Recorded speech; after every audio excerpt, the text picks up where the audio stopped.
The drum that spoke. Have you ever heard of a drum that could speak, a drum that made its own sound without waiting for a drummer? A drum that could call your name and tell you secrets? Listen carefully, because once in the heart of Africa there was such a drum, and it changed the fate of a whole village forever. Long ago, before the rivers were named, and before the mountains grew old, there was a village hidden between the tall baobab trees.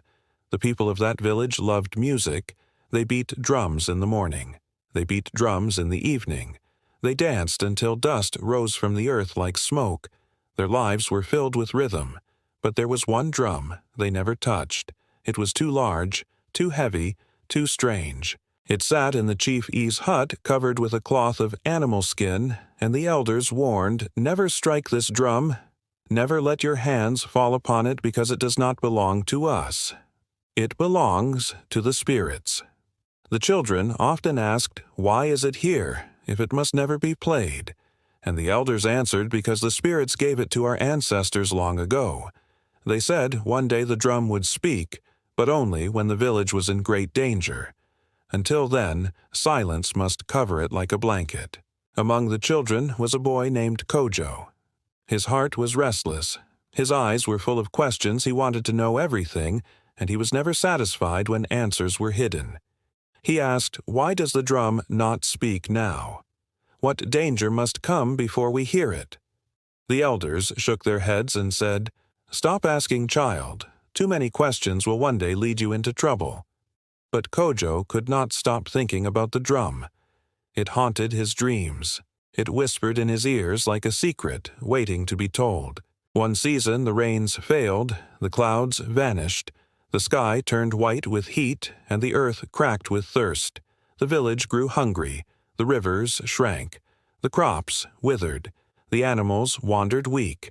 The people prayed, they sang, they danced for rain, but the sky remained silent. Kojo watched his mother break the last calabash of grain. He watched his father stare at the dry fields, and his heart beat with a thought. Maybe the drum knows what to do. Maybe it can save us. That night, when the moon was thin and the stars were sharp, Kojo crept into the chief's hut, the grate. Drum sat in the corner, tall and wide, its skin shining in the faint light. It seemed to breathe as if alive. Kojo touched it gently. It felt warm. He whispered, "Drum, oh drum, if you belong to the spirits, tell me what to do." His hand rose without thinking and struck the skin one single beat, and the hut shook with a voice deep as thunder. The drum spoke, "Kojo, Kojo, why have you called me?"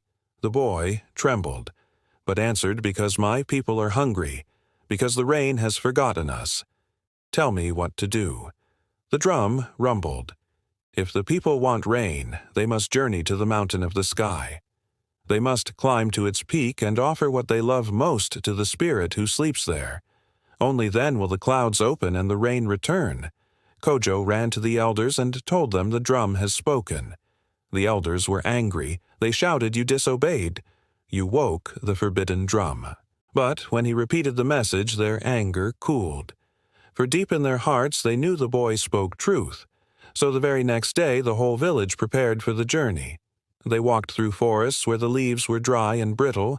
They crossed rivers that had shrunk to trickles. They climbed rocky hills, their feet cut by stones. The children cried. The old ones stumbled, but hunger pushed them forward at night. They slept under the open sky, their stomachs empty, their throats dry. But still they walked, for they knew their only hope was the mountain of the sky. Days passed, until at last the mountain rose before them, taller than any they had ever seen, its peak hidden in clouds, its sides sharp as knives. Some wanted to turn back, but the chief said no. "If we return, we die with empty bellies. If we climb, we may yet live." So they began the ascent. They clung to rocks, they pulled each other up. They cut their hands on thorns. They crossed narrow paths where the wind howled and tried to throw them down. Still they climbed. Halfway up they met a leopard. Its eyes glowed in the dusk and its teeth shone white. The people froze, but Kojo stepped forward. He bowed low and said, "Leopard, mighty hunter, let us pass. We are not your prey. We are seekers of life." The leopard stared, then turned and vanished into the bushes, and the people whispered, "This boy carries strange courage." Further up, they met a great snake coiled across the path, its body thick as a tree, its tongue flicking like fire. The people shook with fear, but Kojo bent low again and said, "Serpent keeper of the mountain, let us pass. We do not come to harm. We come to beg for rain." The snake hissed long and loud, then slowly uncoiled, leaving the path free again. The people whispered, "This boy carries strange wisdom." After many trials, they reached the peak, and there they found a cave filled with mist inside the cave. They heard breathing like the wind moving through a forest. The spirit of the sky awoke. His eyes were like lightning, his voice like rolling clouds. "Why have you come?" he asked, and the chief stepped forward. "Great Spirit, our land is dry, our bellies are empty. Give us rain so we may live." The spirit replied, "Rain is not free. You must give me what you love most, only then will I give you what you ask." The people whispered among themselves, "What do we love most?" Some said our cattle, some said our drums, some said our beads. But the spirit shook his head. "None of these will satisfy me." The people grew afraid. They began to cry. Some thought of fleeing back down the mountain, but Kojo stepped forward and said, "Great Spirit, what we love most is life itself. We love our children, our families, our village. Take me instead. I offer my life for them." The people gasped. His mother wept. His father tried to hold him back, but Kojo stood firm. The spirit's voice rumbled. "Little one, you are brave and your words are true. The greatest love is life itself, and the greatest gift is sacrifice. But I am not cruel. I will not take your life instead. I will take your promise. Promise me that you and your people will never again forget the spirits of water. Promise me that when the rains fall, you will give thanks when the rivers flow. You will pour libation when the clouds gather. You will sing songs of respect. Do this, and the rain will return." Kojo shouted, "I promise," and the people shouted, "We promise." And at once the clouds rolled across the sky, dark, heavy, full. The wind howled, lightning flashed, thunder cracked, and rain poured down. Rain like drumming on rooftops, rain like dancing feet on the earth, rain filling rivers and soaking fields.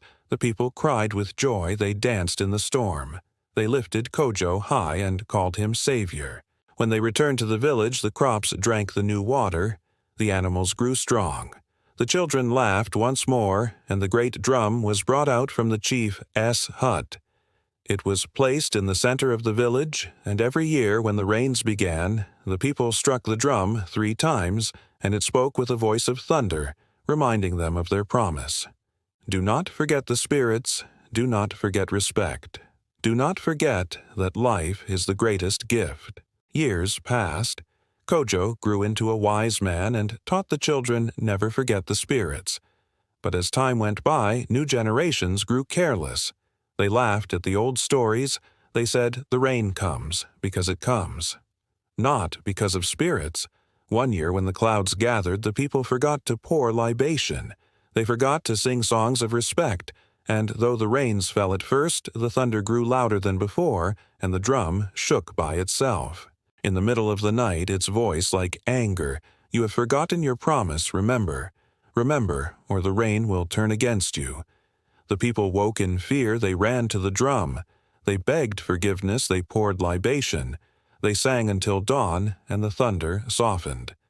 The rain continued, and they never forgot again.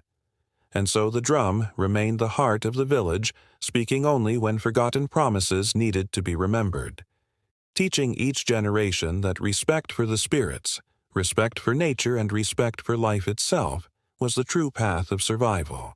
So, when you hear thunder rolling across the sky, do not think it is only the clouds colliding. It is the ancient drum speaking. It is the reminder of the boy who dared to strike it. It is the voice of the spirits telling us respect what gives you life, honor what sustains you, and never forget the promise that brought back the rain.